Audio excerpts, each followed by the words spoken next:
Hello and welcome to episode 20 of Soundscape Vietnam, highlighting the music makers from the north to the south. My name is Jeremy and I'm your host. Today we're joined by Luis Zapiola and Ziang Kieu, and they are both singer-songwriters based here in Saigon. They just released a song together called Who Am I? That's available to stream on most platforms. Preferably Spotify and YouTube. Go check it out. And this is the first time I've interviewed two people, and the first episode in public also. So should be interesting. Hope that nothing crazy happens, like some bird flies in here or something like that. So Luis, Zhang, welcome to the show. How are you? Thanks for having us, man. Appreciate it. Thank you for being here. Okay, so let's start with your backgrounds. Luis, we'll go with you. Where are you from originally? Technically I was born in the U.S., but because my parents are musicians, they like traveling around the world. So I lived in Spain and in Argentina. So it's like I got this weird. I don't know. It's hard to describe because I was born in the U.S., but I feel Argentinian. So, yeah, that's it basically. So I take it you're going for Argentina in the World Cup? Yeah, for sure. Okay. Well, that's lucky for you because I don't like our American chances in the tournament. And Zhang, you're Vietnamese, but are you originally from Saigon or where are you from? Hello everyone, thank you for having me. I am Vietnamese, but I'm from Hanoi, born and raised, and I moved here since 2010. So that's it. What brought you down here? The lifestyle, mainly lifestyle and the weather. I prefer the weather here. Okay, and how did you come to Vietnam? Me, it was kind of random. Like, I had been to like everywhere in like Southeast Asia, but I don't know. I just ended up here like randomly. I didn't plan on coming here. Like I was just traveling, I guess, and yeah, I found a place called home. And how many years has it been? Don't know. It's probably been like 5 or 6. Yeah, I don't remember. It's so good that you don't remember. It's just like one awesome blur of 5 or 6 years. Okay.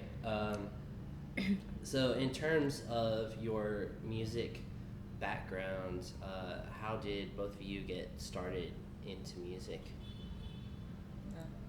You go. As I said, like my parents are musicians, so.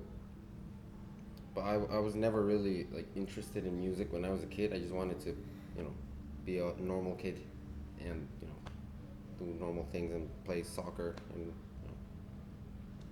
go to college or whatever. And I don't know, just one day I just my brother's a big influence. Like he's more in like the metal universe, and I would see him playing the guitar all the time. And I think that was like maybe when I was 16. I was 16 or 17. That was the first time I picked up the guitar.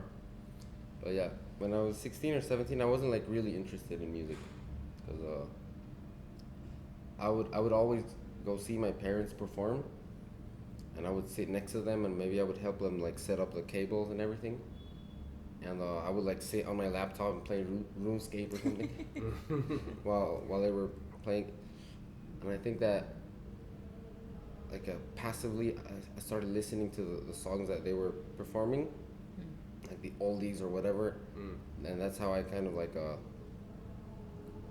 started like hearing like chord progressions and hearing the instruments. I think that made it easier for me, like growing up and writing my own songs. Yeah, for me, like my brother was a big influence, and yeah, like I did play in like a few bands, like when I was a kid, and I even played with my parents too. But yeah, that's pretty much it. Did you learn like music theory and stuff from your parents, or did your brother teach you a lot of No. like the more kind of theoretical side? No, like nobody taught me music. Like So you get Never. all self-taught. all self Okay. taught. And mostly like looking at my brother, like oh, look at this shape he's playing. So maybe if I can, I was just looking at his hands. Right. Wow. Right. Before YouTube, before you could go find any song on YouTube, Yep. like a tutorial. True. Okay, cool. And Zhang, what about you? Well, my story is like most Asian families. They send kids to music teachers. So theoretically, I was taught, but nothing went inside my brain.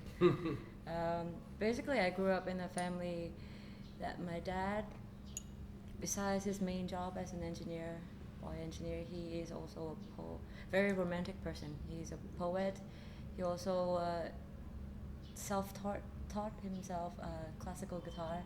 So I basically grew up in his guitar, and he wrote songs, many beautiful songs, in which one of them is the reason why I'm here. So there was like a love story between my parents, and one day she broke up with him, and so he wrote her a song, and okay, she fell for him, so ta-da. Wow. So Is that song recorded anywhere? he recorded it himself, but I kind of want to one day redo it. Yeah, that would be great. Yeah, so That'd be really cool. hopefully that project will see the day. And they sent me, no, actually they hired two keyboard teachers for me. The first one was probably too hard for my short fingers, so I discontinued. The second one I carried on until like 3rd grade. Then I decided, Mom, I give up, I don't want to do this. But I think because growing up, having the influence of my dad, like Louis was saying, it's something passively sort of like imprinted in your system. So my brain is always playing music inside that I didn't know. And I think the same thing happens for my brother, who is now an architect but in Singapore, but he is also a DJ. So he also does music related stuff. And interestingly enough, I was in choir in high school in America. Oh, okay. I was about to ask you, when did you start performing? So Was that the first time? Or? nope.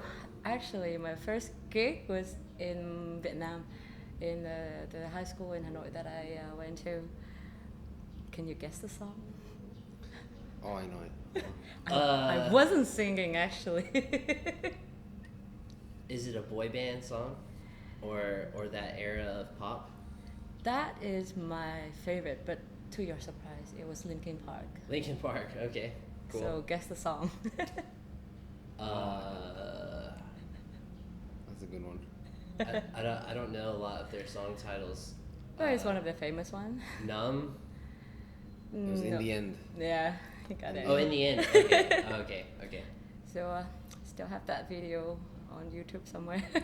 Oh, if you find it, I'm gonna link that in the show description. Sure, if you guys want to have a good laugh, I'll be glad to share.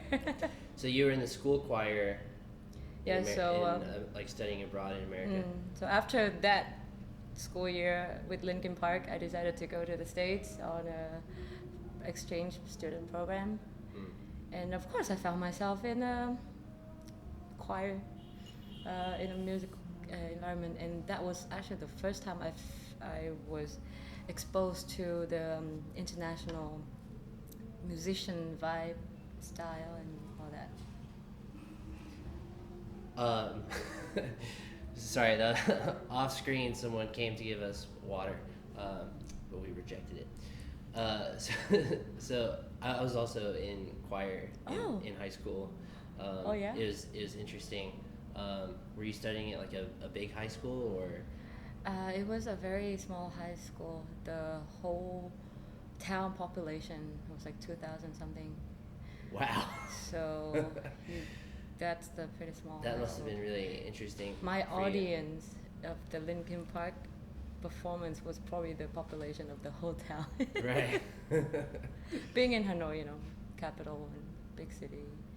So yeah. So what did you do in choir?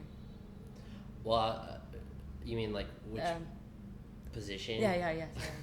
I was kind of like a low tenor, high bass kind of thing. No, sorry, baritone. Like high baritone. I'm confusing myself. It's High okay. bass, low baritone is what I did. Wow. Sounds complicated. Yeah, I never High remember bass, any of low those terms anyway. baritone. I never really learned much theory except for sight reading. Like I could do sight reading. I can read notes. That's about it. Yeah, that's what I mean. Yeah, that's what I mean. Like singing and reading music for like choirs, but not like regular sheet music. But yeah, choir was fun.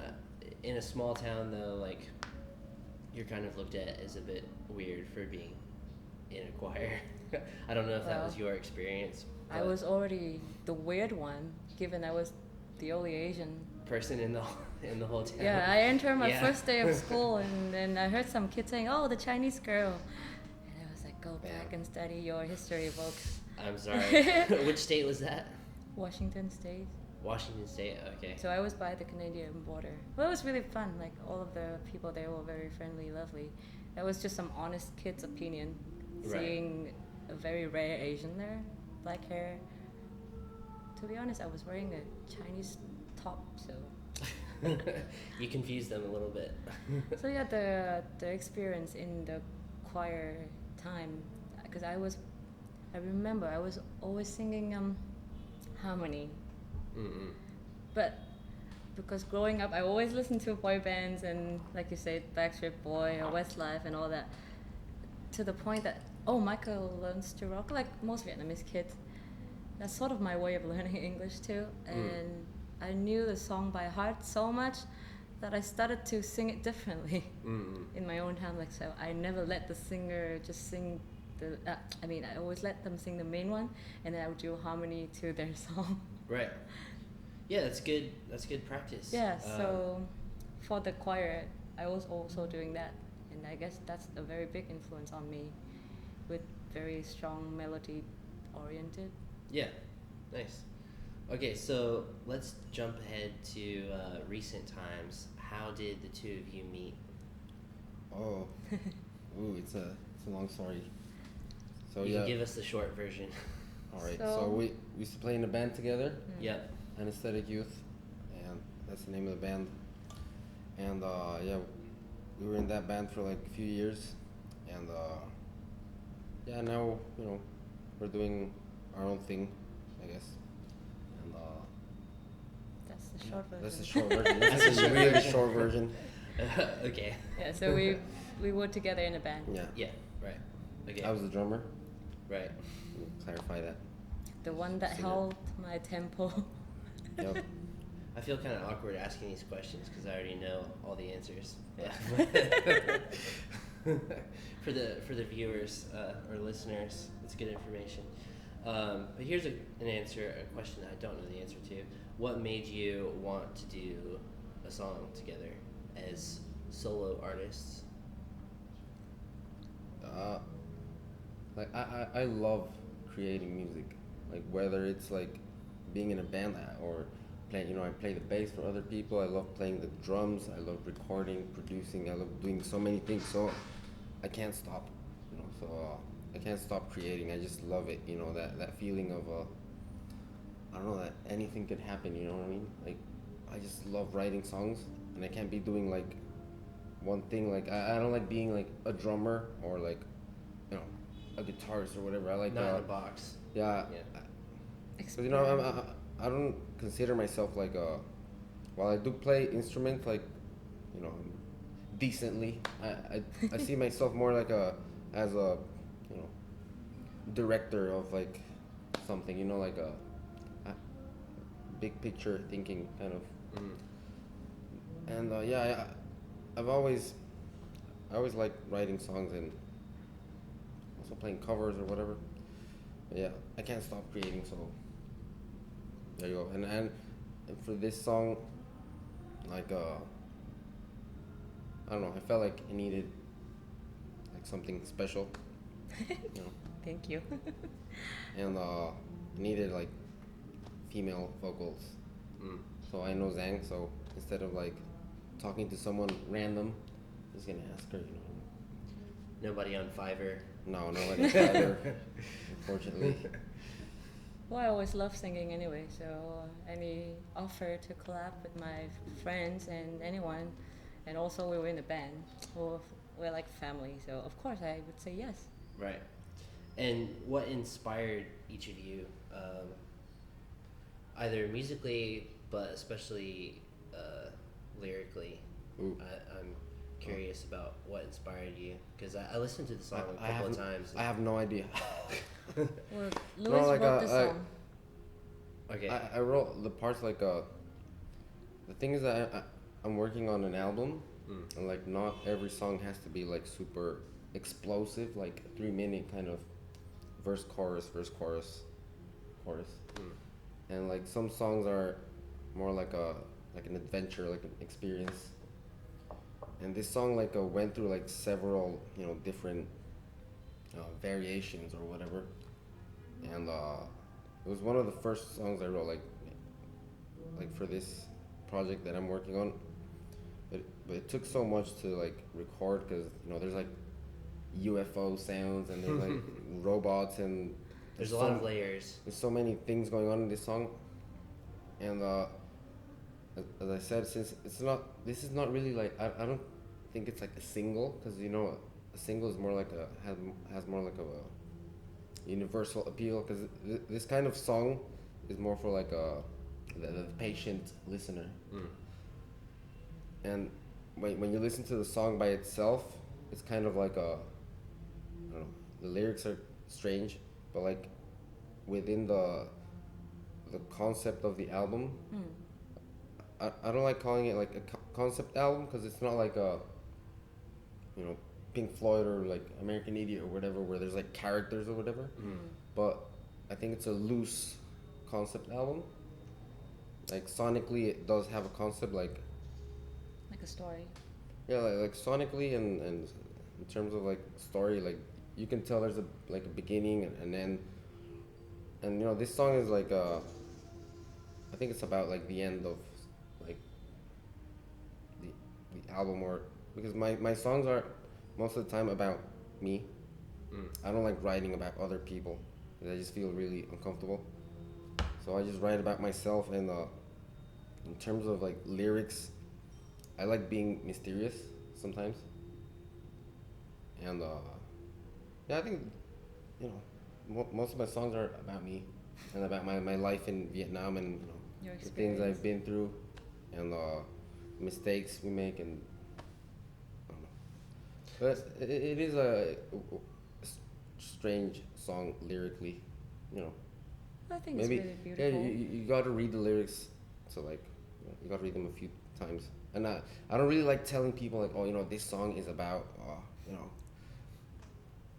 this girl I met once. Yeah. 'Cause, you don't want to be too specific. No, and it loses the magic, you know. Like some of my favorite artists, I don't want to know what the song is about.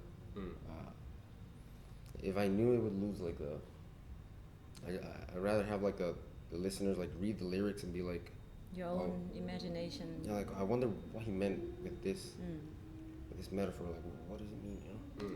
Well, I guess it worked, because for me, when I sang the song, it magically felt so emotional, like a high rush of emotions, kind of like big waves of emotion. So I was trying to transcending it in the song.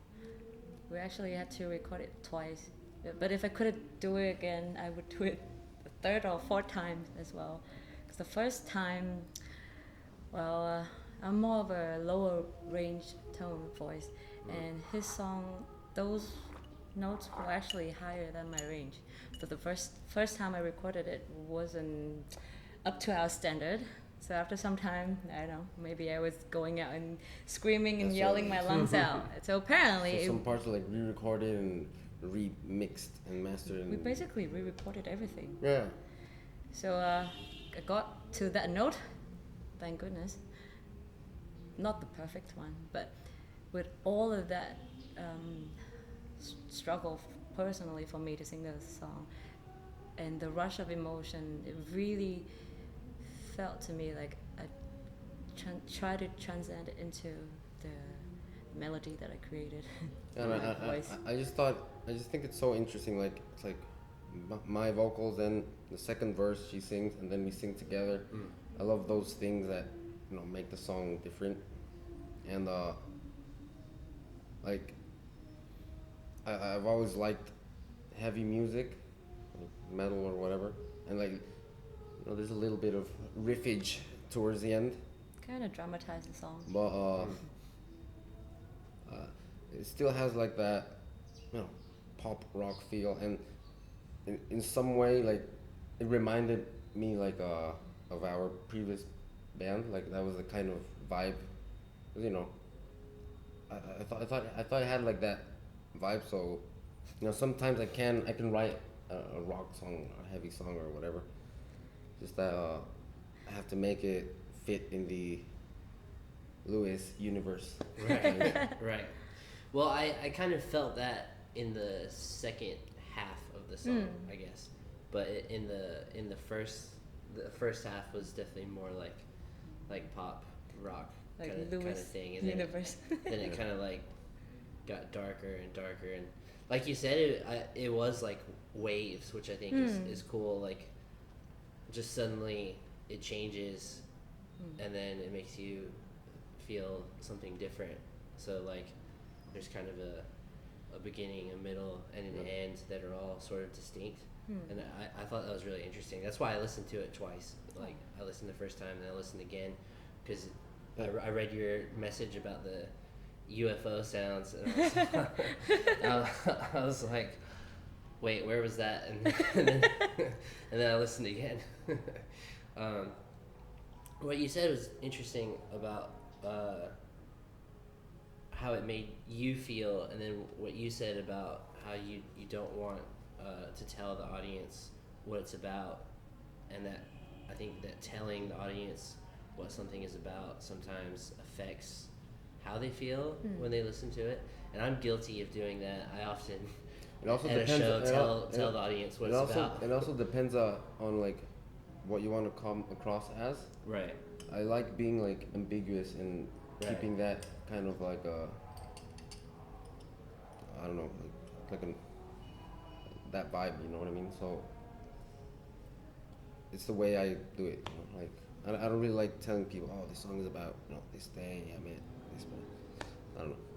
That's It's just different styles. Yeah. Really. I guess it really worked. It really worked the magic for me, because I remember both time recording I was actually bawling. Oh. Like I could feel the tears coming up just from pure emotion from the lyrics and the song. So how do you want people to feel when they listen to your part in the song or the whole song in general? In any kind of song, because music is magic. It's something that crosses all boundaries. So the first thing I want people to feel is, of course, the feelings. So, because the feelings is the key. If Like they just feel something. yeah, like whatever they perceive of the song, either my singing or his singing, that would, like he said, would make their perception, their story of the song.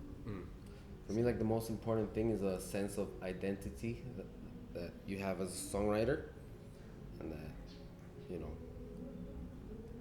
if you go down this path, you will go down this path forever. You know what I mean? And like having a distinct sound and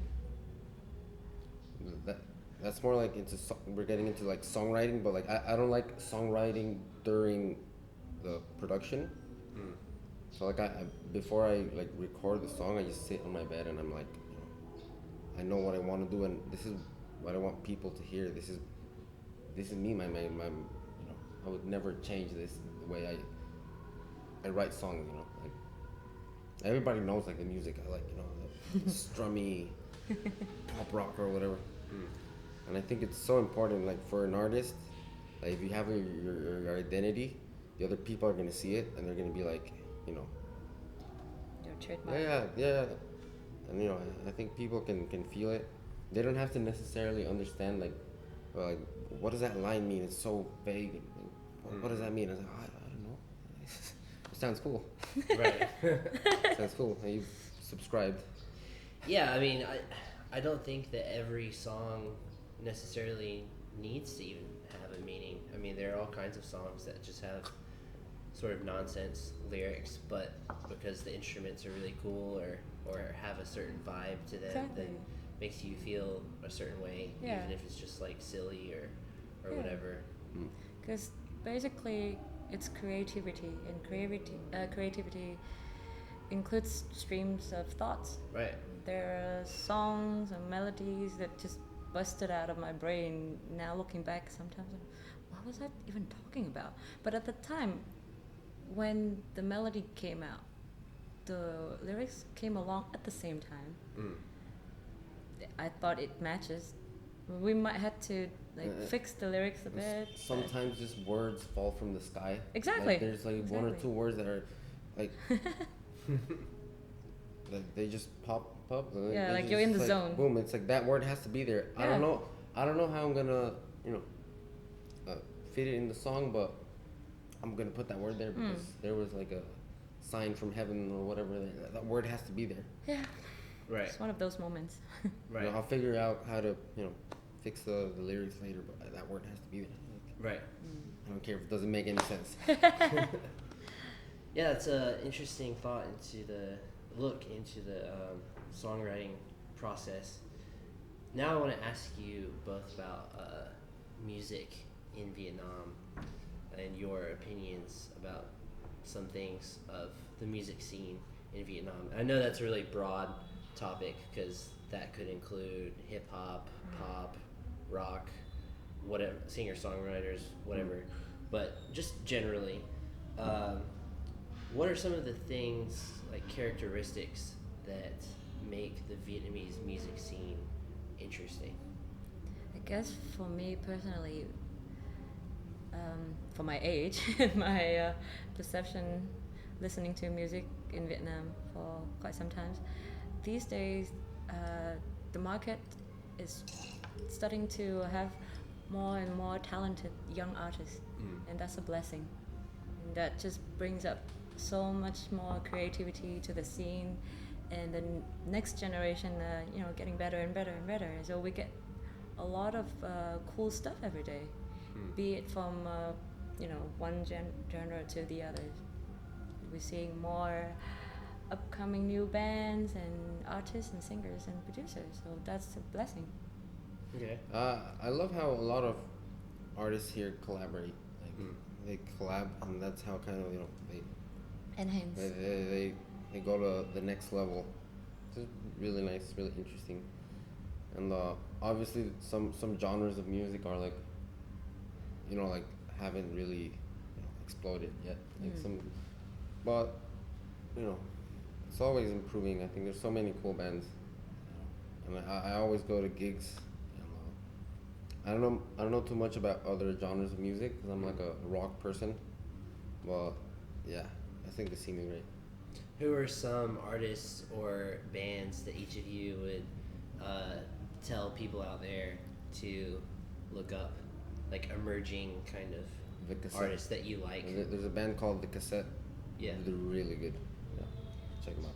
Well, I like Radio Tori, my personal favorite. Also, I like this singer, Kim Si-soon. She's also my favorite because I'm more on the R&B influenced side. So that's more of my jam. Okay. I actually don't know her. Well, you will check it out. I'll check her out, yeah. She and her husband, Charles Huang, they're both very talented couple, so he's a producer. So shout out to Kimchi and Charles. Okay. And Coastal Connection. There you go. Thank you. We're not Vietnamese though. Well, one person is. I just asked you like positive characteristics of the music scene. Now, what are some things that you wish you could change? Definitely. I wish the artists in Vietnam get more recognition and support, because obviously if you know someone in the scene or someone can sponsor you, then you'll make it. But then what about the others? So many more talented artists or bands still needs to be discovered. I guess it's very international. It's like a international issue, but especially in Vietnam, where music scene is still something kind of just born recently for us, with the new generation and everything. Because before, I felt like the concept of music in Vietnam was just someone, for example, my dad could be writing a song and then any singer can sing it. So that's the different perception to the rest of the world. So yeah, definitely I wish that more support and sponsorship would be given out to artists. Not by us. Yeah, so like just more events that attracts talents and all Right. that. Yeah. Yes. I think Vietnam needs like more venues for like niche genres, Exactly. because sometimes I want to see like a post grunge band or something like that, or like a ska band, and that doesn't exist in here. So sometimes you do miss that kind of music and those kind of venues. But yeah, I mean that's up to the bands as well. Like if nobody, unfortunately, if people don't want to, start bands like that. I don't know. I hope it changes. But still something sort of new to the public audience. So you kind of need an audience. Yeah, that's why I do miss some of those genres. Like ska, punk, or butt rock. What? Butt rock. What is that? It's a That's term. like a 3 Days Grace, Breaking Benjamin, your WWE kind of rock music. Okay, I've There you never go. heard that term. Because it's butt music's term. rock. It's Lewis's term. Oh, right, okay. Good old butt rock. Okay. Nu metal, that kind of stuff. Okay, See, you guys learned something today. yeah, that's a new one.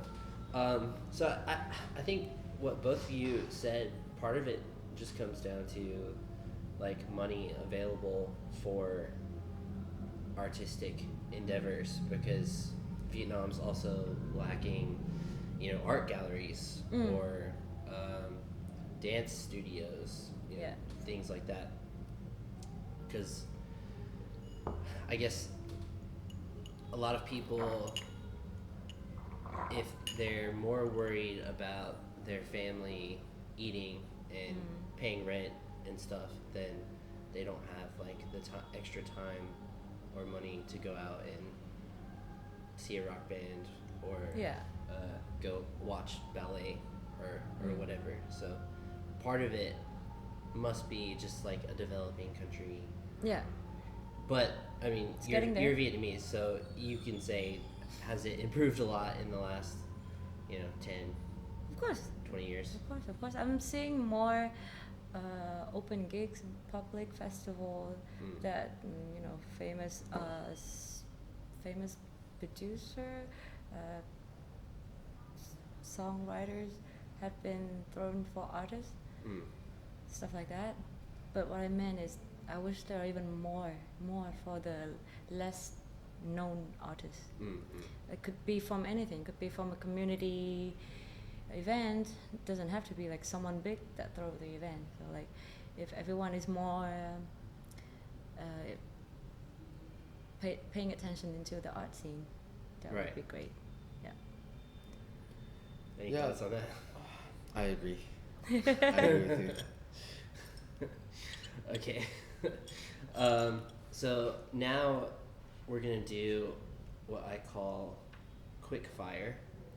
So this is a special little segment that I do in every interview, and you don't know these questions, so these are the questions that I don't send ahead of time. So it's just 10 questions, and you have 2 choices for each question, and then you just choose one. No explanation. All right. let's do it. Okay. I'm ready. So don't explain why No details. just answer. Okay. Okay, so this is Quick Fire, episode 20 with Luis and Zhang. Okay, number 1. Pho or bún bò Huế. Boomba. Bún bò. Okay. Beach or mountains? Beach. Mountains. Oh. Black or blue? Black. Black. Punk rock or alternative rock? Alternative. Alternative rock, yeah. Okay. Beer or wine? Beer. This is a tough one. Beer. I would like to say both, but most day I would grab a beer. Okay. Go out or stay in? Out. Stay in. I love my apartment. Okay. Play at a big venue or an intimate venue? Big venue. Intimate. Okay. Cold or hot weather? Hot. Cold. I like that we're having differing I don't like answers being here. sweaty. Big radio hit or sold out tour? Big Radiohead. Big radio hit, yeah. Okay. And last one, be rich or be famous? Be rich. Rich. Okay, interesting. All right, and that is Quickfire, episode 20. Okay, so now we just have a few questions left. And the first one is, what are some of your short-term goals in music individually? What are some of your short-term goals? Just want to put songs out and maybe release an album. And right now I'm not really worried on like playing live that much. I want to get like the foundation of like my songwriting, kind of like I want to get like a few songs out there, maybe release another video and maybe play gigs. But yeah, I'm just gonna release an album next year. Okay. Yep. Zhang? This is the moment where I wish that third grade me didn't tell my mom to quit keyboard because I don't know how to play any instrument. I only know the right hand of the keyboard. That's about it. So my short-term goal is to sort of learn something so it could help me to come up with a song of my own. Because I do write a lot of poems and I do have melodies. I recorded them in my phones. Yeah, but Zhang and I we like jamming, and like I do maybe have a lot of materials. so we might work on some stuff. So that is a short-term goal, to be able to have some song of my own. Are you interested in joining another band? For me, it's not about band anymore. Juicy. Oh, this is fine. I love collaborating with people because it actually helps unlocking more potential of me, because the band honestly was an amazing time. I learned so much and I have improved so much as a singer and a performer, but it's not yet me. It's technically not true me. What if it was like the Zhang experience? It's So- more me. It's more Get of some like hired guns. Yeah. That's what I'm gonna have to do at some point. because of my R&B background and the jazzy soul-ish vibe that I am more influenced on, and also K-pop. And my voice range is low. I want to do something that is more soulful, emotion, like that I can showcase my low range voice. Okay. But yeah, like being in a band is really difficult. Oh, I know. Yeah. It's teamwork, basically. Like everybody likes different music. Everybody has like a different vision of, sonic vision, or like the sounds, It's 4 brains. artwork, always and how to market the song, or what kind of band you want to be, or priorities in life, or whatever, or that kind of stuff. So I encourage everyone go solo now. Now. But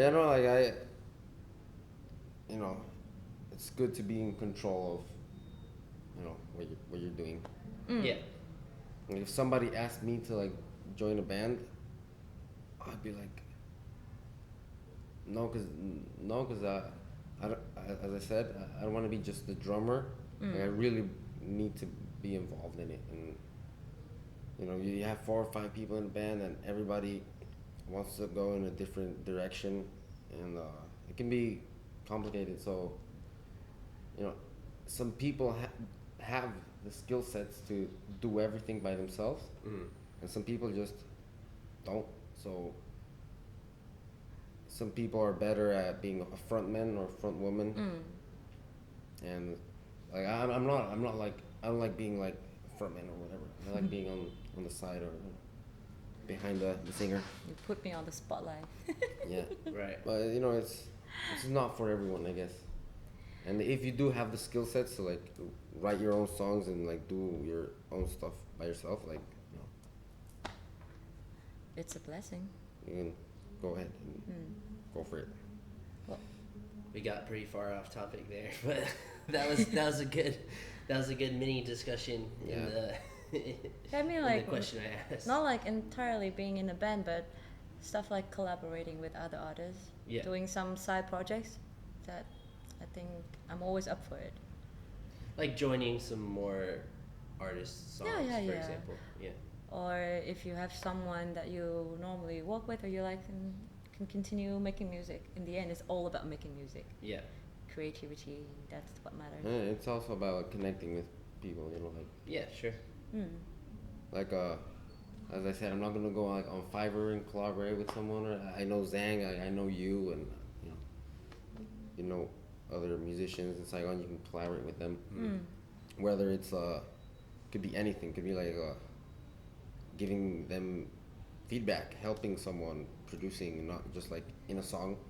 As long as you help other artists, I think it's It also helps strengthening the community. Right. Everyone One kind of artist to building another. up together. Yeah. Yeah. We grow, we go together, we go far. Right. So then the last question would be long-term goals. Are they the same? Are they different? what does long-term goal mean? Long-term, okay, Is that like 5 years? Long-term, I think of 5 years plus, yeah. 5 years plus. Unfortunately, If you have I- any ideas, I mean. unfortunately, I know that I will end up more like in the as a music producer. I know it's gonna happen because I'm more like Unfortunately. Because you're good at it. Yeah. because it's not something that I enjoy doing it. That I don't like being a producer, but oh well, it's probably gonna go that way. But before I do that, gotta release a lot of music and play gigs. Tour? World tour, baby, let's go. Yes. Where Maybe like in a year or two, once my album's out, you know, just get an acoustic guitar and just travel around the world. That's it. I'm a simple man. Just don't end up as a bagpacker. No. Too. No, you won't. You'll get paid for the gigs. I'll sell the CDs for like, you know, 400K each. Who knows? You might even get to open for Ed Sheeran for all I could think of. Yeah? So Maybe. dream Yeah. big. Yeah. See, Ed, if you're listening, Yeah, I'm Ed. here. Ed, I'm here. Give a call. Come and get me. You And guys might Zang. work some magical stuff out, so you never know. We can write a butt rock song together. For me, yeah, I think from my experience being in the band, I realized it might take longer than just the terms of a year to write a song. For all I know, the first and the mini, the EP that we had and the whole album took us the whole duration of existence of the Yeah. band. So if you say 5 years, still a short term. So the goal is just continue making music because, like I said in the beginning, more on the soulful side and emotion doesn't stop. And there's something Zang and I talk about is like this is not sure yet. Like thinking about it, like having your own label is something that I just love the business side of stuff as well. And LZ Records. Oh, Will you it's, sign me first? Yeah, I'd be down. Exclusive. yeah. I know. I do want to have like my own. I don't want to call it record label because that sounds kind of I don't know. Doesn't sound good. CEO vibe. But I do see myself like doing that kind of stuff, and maybe with Zhang we can do something like that. Not necessarily a label, could be like a production team, could be like a, you know, marketing agency, whatever. I don't know. I love those things that are like 'cause I love the music, and I also love like the machine that, you know. I just find it so interesting, you know. Also helping others. Fascinating. That's important too. So yeah. Okay, so final thing, I always ask the guests if they want to give any shout outs. I think we just did that. So shout out Let to. me think. Especially like people who you think might listen to this entire interview and make it this far. Reward them for Thank you for so listening much. so much. Thank you so much for bearing with us and our Thank you. stream of thoughts. So Thank you very much. I love you guys. thank you for having us on this special first. First threesome Yes, Trio. if you say so, first trio. in public. Yeah, Public. it's good to be the Perfect. first. Haven't been kicked out of the coffee shop, Yes. so that's good. Yeah, so Okay, so if there's no more shout outs or stream thoughts, I'm not good at shout outs. okay. But So, yeah. shout out to everyone who's nice in the world. and thank you for listening to music and continue loving music. Thank you.